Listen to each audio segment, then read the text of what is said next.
Welcome into Tailgate Talk SEC, your home for all things SEC football. Today we have a recruiting-heavy show talking about which teams are hot on the trail, some commit watches, some flip watches, and also the importance of recruiting in this NIL transfer portal age. College football recruiting has no offseason, especially in the SEC, where recruiting is only heating up over the summer. There are a few programs who are absolutely scorching hot on the trail right now, starting off with Texas A&M, who has the number 2 overall class in the country and the number 1 class in the SEC.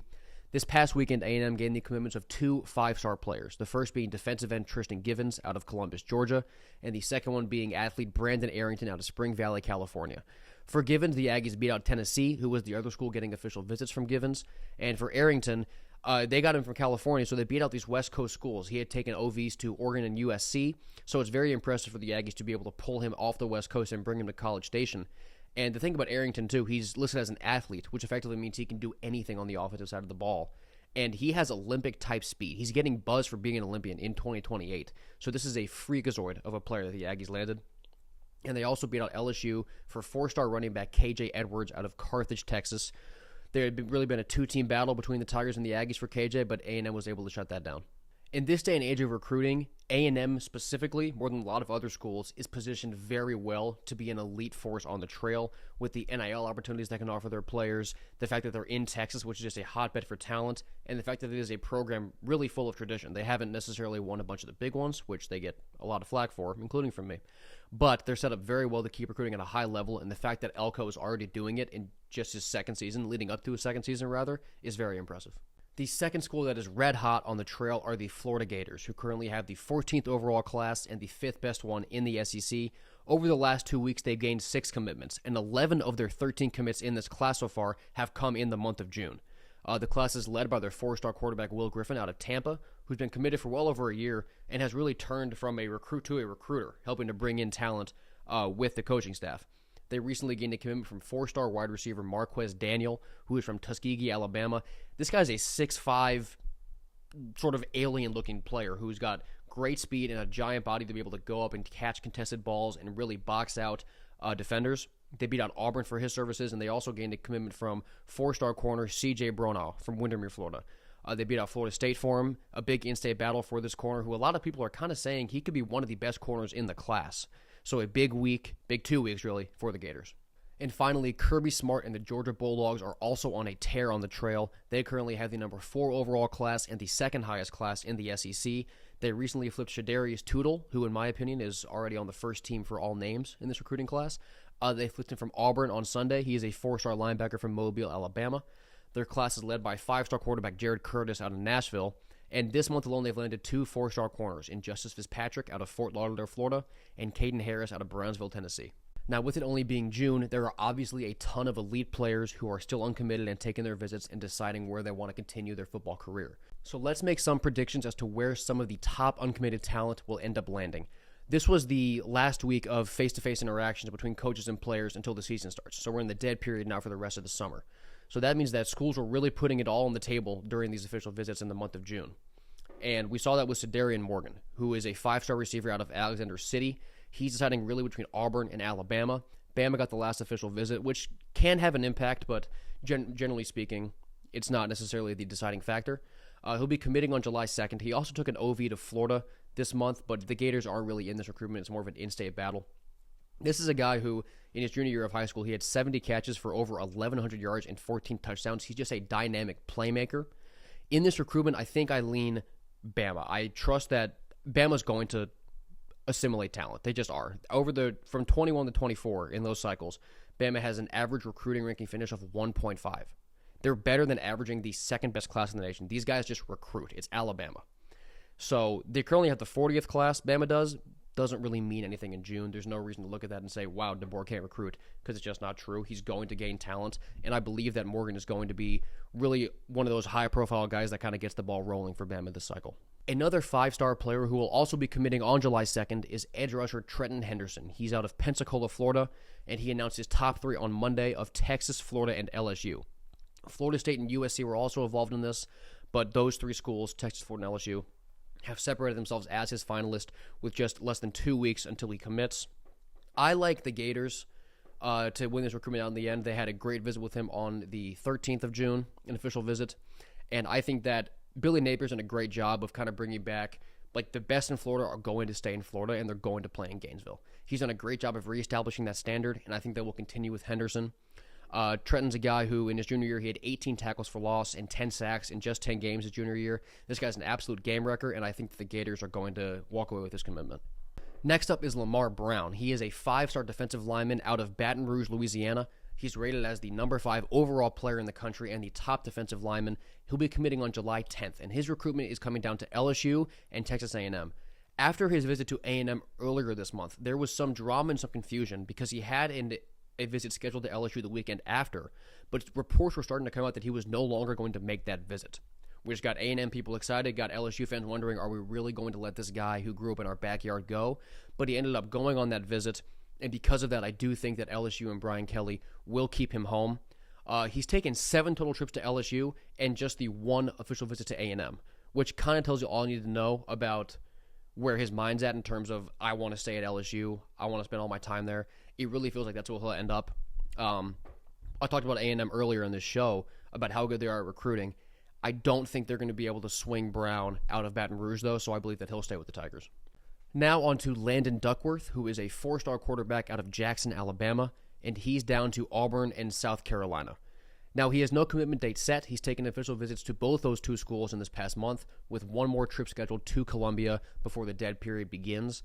And I'm leaning the Gamecocks here, really because of what I made up in my own mind as the Lenore Sellers effect, where Sellers went there, he could play. As a true freshman, he started every game for him and was a baller. So recruits will see that and be like, every coach says, yeah, you'll play early. You'll have an opportunity to get on the field in your freshman year. South Carolina is clearly about that, and they've proven it with Sellers. So I think that's going to be very appealing to Duckworth. He had a 67% completion percentage in his junior year, threw for over 3,400 yards, 39 touchdowns, and only 10 interceptions. He's also very good on the ground. He carried the ball 62 times for 648 yards and 12 more touchdowns. So I think that the Gamecocks, right after Sellers leaves, they'll have Duckworth right behind him to take in that role. The final prediction I'll make today is for Savion Hyder. He is a 5-star running back out of Mineral, Virginia, and he's ranked as the top running back in the country. This one is down to Michigan and Tennessee. He had a month full of official visits to both Michigan, Tennessee, and also Georgia and Ohio State, but this is really down to a 2-horse race between the Wolverines and the Volunteers. There's a lot of favor towards Michigan in the recruiting world, really, but I think that Tennessee is going to be able to pull this out. He's made a lot more trips there. He seems very comfortable there. Obviously, I'm sure he's comfortable in Michigan as well, but with his visit pattern, it really feels like he's leaning Vols. And for Tennessee, this would be a great guy to get. In his junior year, he ran for just about 1,700 yards, and he had 26 touchdowns.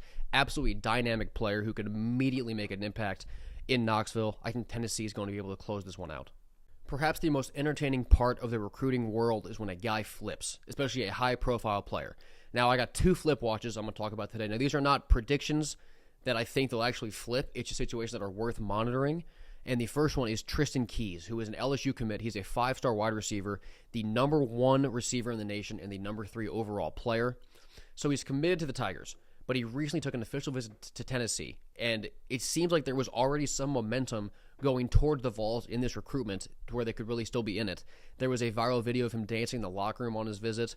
And even after that visit, LSU insiders, they were shaky about it. They were leaning like, this might be a 50-50 chance if we can actually keep this guy. But after his return trip to Baton Rouge, they feel a little more confident about it. But with how quickly recruiting can turn, Tennessee is very much worth watching in this recruitment. And with a guy like Keys, they're going to be giving their best shot all the time. So LSU needs to stay on top of it if they want to retain Keys.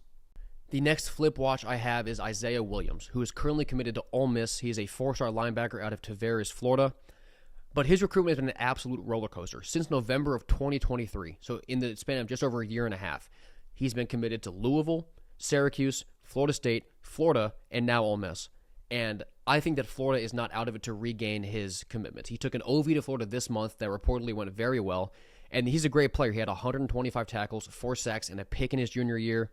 Florida is absolutely still in the mix to flip him, if for no other reason than we've seen that this guy will quickly switch his commitment up. And that can be a headache for a lot of coaching staffs. Like, why can't this guy just, wait? Can he just commit to a school and stick with it? But Williams is really a player worth going through that for because of the difference maker he can be. Now, I think it's safe to say that the general interest in recruiting has gone down over the past few years with the introduction of NIL and how free the transfer portal can be. Because what's the value of a commitment and signing letter of intent if you can just get up and leave whenever you want to. Now, that makes a lot of sense. It's a lot harder for fans, especially to get invested and care as much about National Signing Day, which really used to be like Christmas for people who followed recruitments. Because, for diehard fans, you used to follow a guy really from like his sophomore year of high school.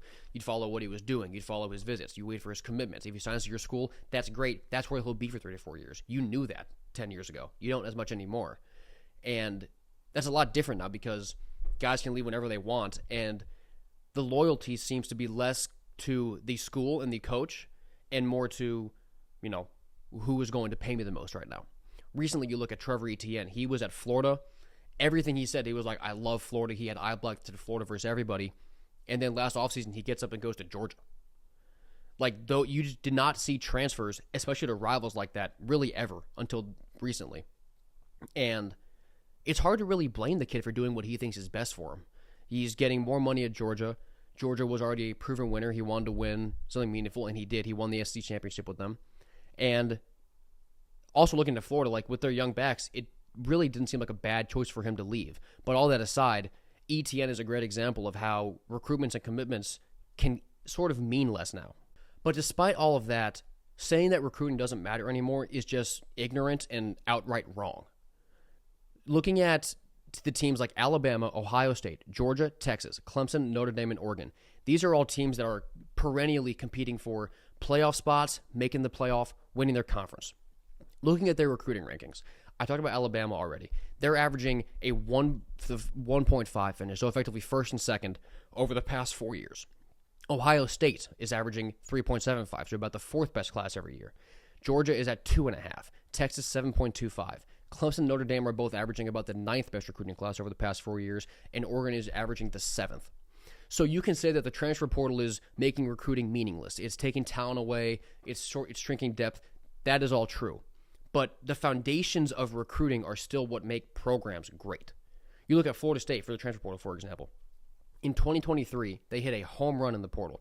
They went undefeated, missed out on the playoff because of the Jordan Travis injury. You can say what you want about that. Don't care. But then in 2024, same strategy. We're going to hit the portal again. We're going to have a great team. We're going to win more games. Then they went 2-10. The portal is such a hit or miss window that it just cannot be how you build a program. It needs to be used supplementally.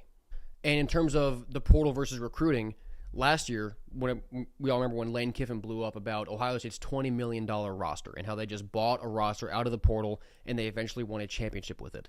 Diving into their actual roster construction, there were only 4 meaningful transfers on that team. Caleb Downs, Quinshon Judkins, Will Howard, and Seth McLaughlin. Over 80% of their starters were not portaled in last year because they built their roster around recruiting high school and developing players. So yes, it is absolutely fair to say that commitments and signings mean less than they did previously because of how easy it is for players to break out of it. That is totally true. But what is also true is the fact that high school recruiting and doing it at a high level is still incredibly important to winning championships because all the teams that are winning championships are doing that at a very high level. And the teams like FSU who rely on the portal, you can see it can work, but it can also send you to the depths. So high school recruiting is just as important as it's ever been. Thank you guys for tuning into this episode of Tailgate Talk SEC. We'll see you next time.